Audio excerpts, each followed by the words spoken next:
There's many ways to create, but yeah, I'm going to show you one way.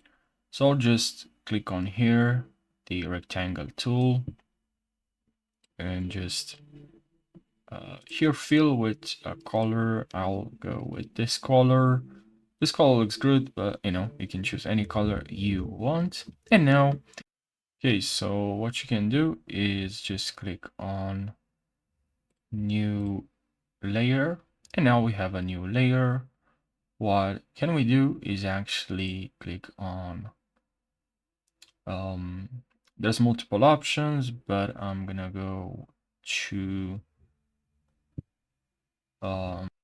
and here usually I go to edit and then I click on fill, or I also use shortcut shift plus F5, shift plus F5, and here I'll go with 50% gray and click on OK.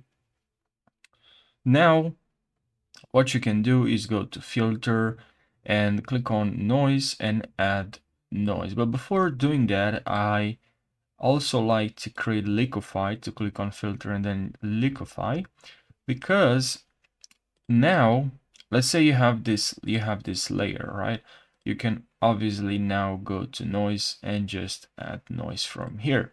But there's a big but. Now you can add this noise here, and which will look good because usually you can click on overlay, and now here you go, you have some noise, right? But what I would like to do is actually to create some patterns. All right, and you can achieve this. I like to go with the gradient and click on here. There's basic, blues, and there's many different ones that look really nice.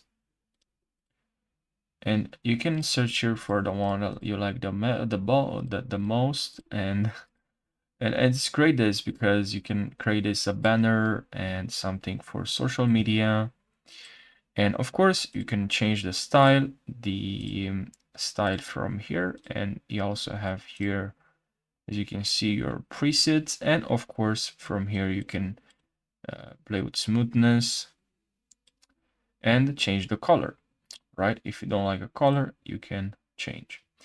Now you can once you have your gradient, what you can do right now, and you can also add a gradient from here as well. You can click on this and select gradient.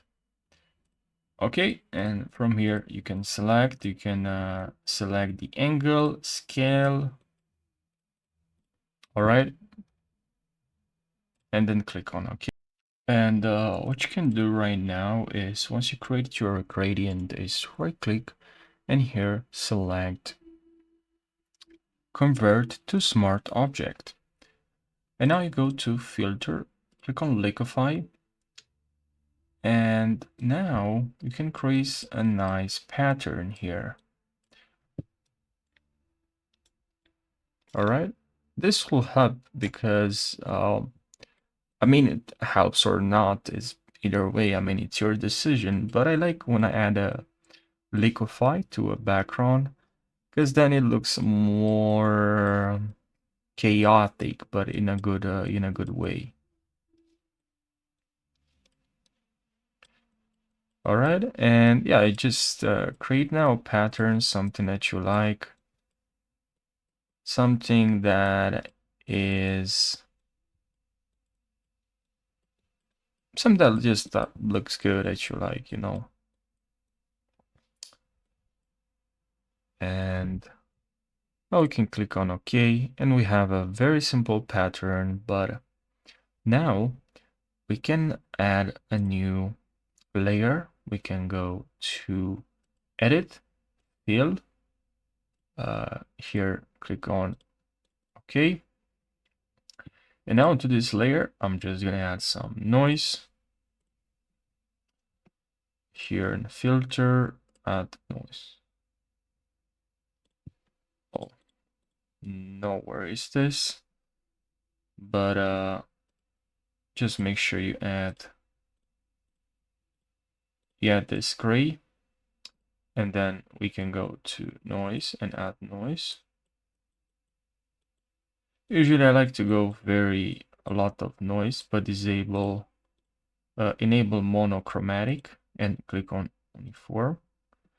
And now you can go with just decrease the opacity, or or select overlay and increase the opacity. Depends now on your case.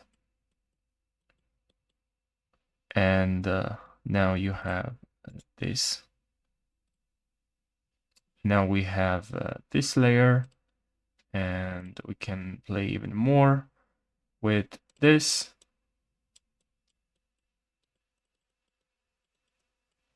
If you want some of the grains to look a bit different, of course, we can use the liquify.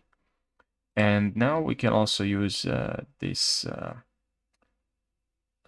filters, sharpen. And then we can add this to this filter. We can add some Gaussian blur. If it's too much, this can help. And then we can also go back to noise and add some noise, but now only just a little bit. Because now you have the kind of like the layer, you have under this noise, you also have noise, but you have this blur, which will make this blur more interesting, I think. And yeah, now you can now pretty much this is it. But you know, if you want to add this kind of effect, I think looks good. I don't like the colors though, but yeah, it's just you just have to take more time to make sure you have the right colors that you like. And now of course we can add some brightness, contrast. We just keep working on this and and do something that we are satisfied with our work. But yes, that's how you add a gradient background. And now we can add some exposure, offset, gamma correction. And this is pretty much it. I really hope you learned something and now you are more familiar with Adobe Photoshop and you learned something. Thank you so much for watching. Subscribe for more tutorials and I'll see you in the next video. Take care.